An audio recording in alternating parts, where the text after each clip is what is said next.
Hi friends, இன்றைக்கி எண்ணெய் கத்திரிக்காய் தான் செய்ய போகிறேன். ஸோ அது எப்படி பண்ணுறதுன்னு சொல்கிறேன். அதுக்கு கத்திரிக்காய் ஃபஸ்ட்டு பிஞ்சு கத்திரிக்காயை பார்த்து எடுத்துக்கோங்க. அதை பின்னாடி எக்ஸ் ஷேப்பில் கட் பண்ணணும். எப்படின்னா ஃபுல்லாக கட் பண்ணாமல் பாதி அளவுக்கு மட்டும் கட் பண்ணணும். அப்போ அது நாலாக பிரியும்.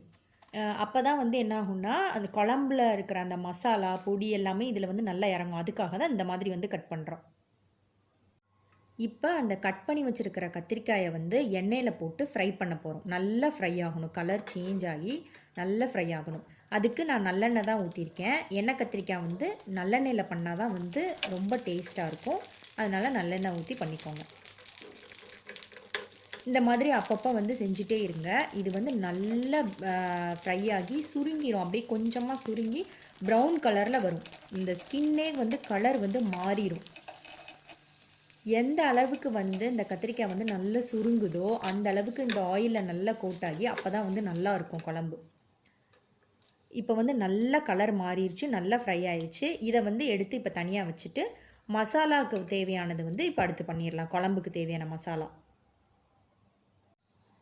இப்போ அதே பேனில் நல்லெண்ணெய் ஒரு 1.5 ஸ்பூன் நல்லெண்ணெய் ஊற்றி சின்ன வெங்காயம் ஒரு 20 சின்ன வெங்காயம் நான் கட் பண்ணி வச்சுருக்கேன்.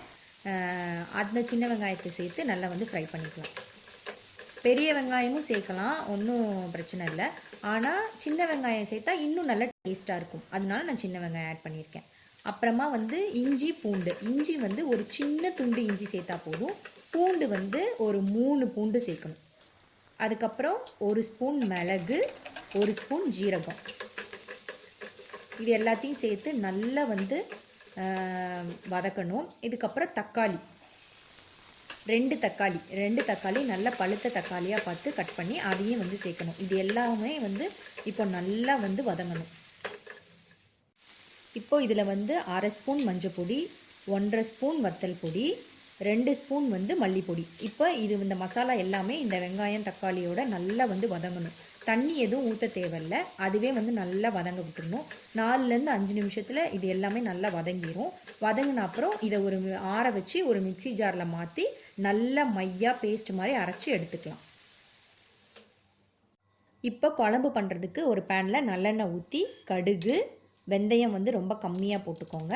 அப்புறம் சின்ன வெங்காயம் ஒரு 10 சின்ன வெங்காயம், கருவேப்பிலை, அப்புறமா பூண்டு ஒரு 4லேருந்து 5 பூண்டு. இது எல்லாமே ஒரு 4 நிமிஷம் 3லேருந்து 4 நிமிஷம் நல்லா வதங்கணும். வதக்கிட்டு நம்ம பேஸ்ட் பண்ணி வச்சுருக்கோம்ல அந்த மிளகு ஜீரகம் வெங்காயம் தக்காளி இந்த பேஸ்ட்டை ஊற்றிடலாம். இதை நல்லா மையாக அரைச்சிக்கணும். நான் 1/2 டம்ளர் தண்ணி ஊற்றி அரைச்சிருக்கேன். உங்களுக்கு எவ்வளோ தண்ணி தேவையோ அதை ஊற்றி அரைச்சிக்கோங்க.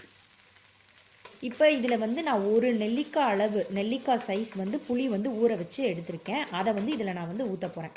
நான் ஃபஸ்ட்டு கம்மியாக ஊற்றி டேஸ்ட் பார்த்துட்டு அப்புறம் எனக்கு தேவையானதுக்கு நான் ஊற்றிக்கிட்டேன். உங்களுக்கு புளிப்பு எவ்வளோ வேணுமோ அந்த அளவுக்கு நீங்கள் ஊற்றிக்கோங்க. ஆனால் புளிப்பு நல்லா இருந்தால் தான் நல்லாயிருக்கும் இந்த குழம்புக்கு. அப்புறமா இதில் நான் 1/2 டம்ளர் தண்ணி ஊற்றுறேன். ஏன்னா எனக்கு நான் இன்றைக்கி கிரேவி மாதிரி தான் தேவைப்படுது. எனக்கு கிரேவி மாதிரி இருந்தால் தான் பிடிக்கும். அதனால நான் 1/2 டம்ளர் தண்ணி ஊற்றுறேன். உங்களுக்கு குழம்பு மாதிரி வேணும், நல்லா தண்ணியாக இருக்கணும் அப்படின்னா 1 டம்ளரோ 1.5 டம்ளர் தண்ணி கூட நீங்கள் ஊற்றிக்கோங்க.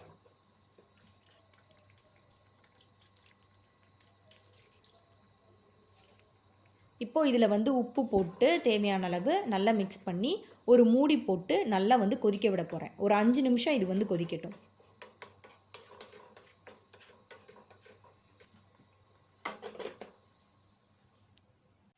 இப்போ குழம்பு 5 நிமிஷம் கழித்து கொதிச்ச அப்புறமா ஃப்ரை பண்ணி வச்சுருக்க கத்திரிக்காயை உள்ளே போட்டு இதை நல்லா திருப்பி விட்டுக்கோங்க. அப்போ தான் இந்த குழம்பு மசாலா இதெல்லாமே உள்ளே நல்லா இறங்கும்.